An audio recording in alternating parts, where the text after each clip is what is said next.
Staff যাদের কানে আওয়াজ যায় তারা আমার বক্তব্য শোনে না ইগনোর করে। নিশ্চিতভাবে বলবে যে অনেকে হয়তো সেই সময় তার খাওয়া দাওয়া থাকলে খাওয়া দাওয়াটা বন্ধ করে দিয়ে অন্তত শুনে নওশাদ সিদ্দিকী কি বলছে। এটা তো মায়ের পেট থেকে আমার হয়নি। আমি তো রাজনীতির 360 ডিগ্রি উল্টো জায়গায় ছিলাম, তাহলে এত পারছি কি করে? যতটুকু ভালো পারছি। আমাকে তৈরি করে নিতে হয়েছে। আমি দেখে নিয়েছি যে আমাকে একা লড়াই করতে হবে 5 বছর ধরে। আমি টেস্ট ম্যাচ খেলবো, আমি টি20 50-50 খেলবো না। আমাকে টিকে থাকতে হবে। আজকে টিকে ছিলাম বলে দুর্গাপুরে ছুটে যেতে পেরেছি, ওই অত্যাচারী পরিবারের পাশে দাঁড়াতে পেরেছি। আজকে টিকে ছিলাম বলে, আজকে টিকে আছেই বলে এখনো পর্যন্ত ভাঙড়ে এয়ারপোর্টের জন্য জায়গা নেওয়ার সাহস দেখাতে পারছে না। তাহলে টিকে থাকতে হবে। আমি আমার বাড়ি গাড়ি অভাব আছে নাকি? আমার অভাব আছে? বাড়ি গাড়ি সবটাই তো আছে। আমার যা ইচ্ছা যায় আমার বড় ভাই জানাচ্ছে, যা ইচ্ছা যায় আমি আমার বড় ভাইজানকে বলি আমার গাড়ি লাগবে, এই লাগবে, সেই লাগবে।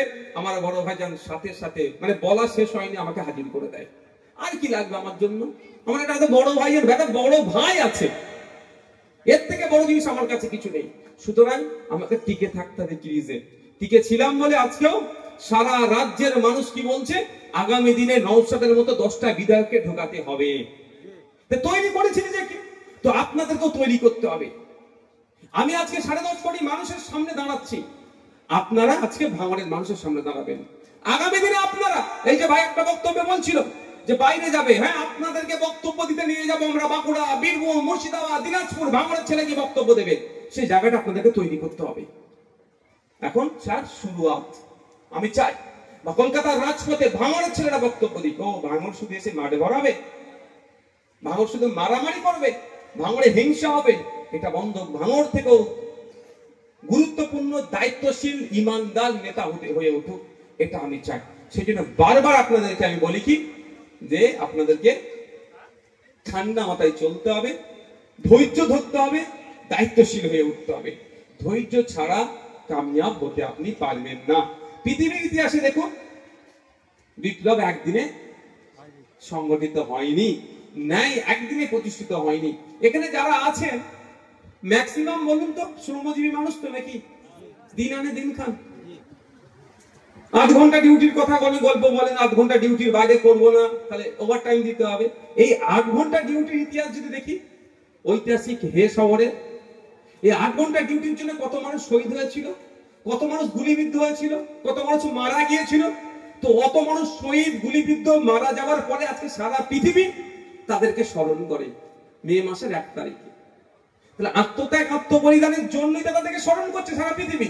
তো আমাদের তো অন্তত পিঠটা পেতে দিন, মারতে হবে না। মার খান, মারতে এসছে ভাই মেরে নে, ছুটে পালাবেন না।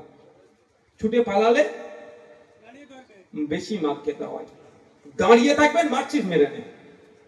কারণ দিন সবার সমান যাইবে না। আজকে যিনি নিচেতে আছেন, কালকে তিনি সময়ের কালে, সময়ের সাথে সাথে যুগের তালে তাল মিলিয়ে সে নিচে থেকে কালকে উপরে উঠবে। আজকে যিনি উপরে আছেন তাকে নিচেতে নামতেই হবে হবে হবে। এবার যিনি নিচে থেকে স্যাক্রিফাইস করে উপরে উঠেছেন, সে উপরে উঠে গিয়ে কতটা মানসিক, কতটা অমানসিক আচরণ করছে, তিনি যখন নিচে নামবে তার জাস্টিফাই তখন হবে। অর্থাৎ এক মাগে শীত যায় না। তাই অনুরোধ করব, যদি আপনারা চান সমাজের ভালো, যদি আপনারা চান এলাকার ভালো, যদি আপনারা চান ভাঙড়ের ভালো, যদি আপনারা চান বাংলার ভালো, যদি আপনারা চান দেশের ভালো, তাহলে আপনাদের বলবো অ্যাকশনের রিঅ্যাকশন আপনারা দিতে যাবেন না।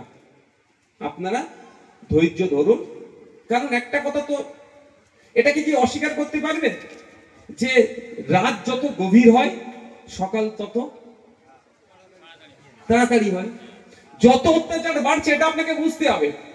কারণ আমরা সকালের দিকে তত আগেই যাচ্ছি, অন্ধকার যত হবে তত আমরা আলোর দিকে এগিয়ে যাচ্ছি। একটা উদাহরণ দিলে বুঝতে পারবেন। এখানে আমার মায়েরা আছে, আরো ভালো বলতে পারবে আমাদের থেকেও, জাস্ট আমরা ফিল করেছি, মানে প্র্যাকটিক্যাল নয়, কথাই ফিল করেছি। সন্তান প্রসবের সময়টা সব থেকে বেশি কষ্টকর হয় না? 10 মাস 10 দিন গর্ভে সন্তান রাখে, কিন্তু 10 মাস 10 দিনের মধ্যে সব থেকে কঠিন সময়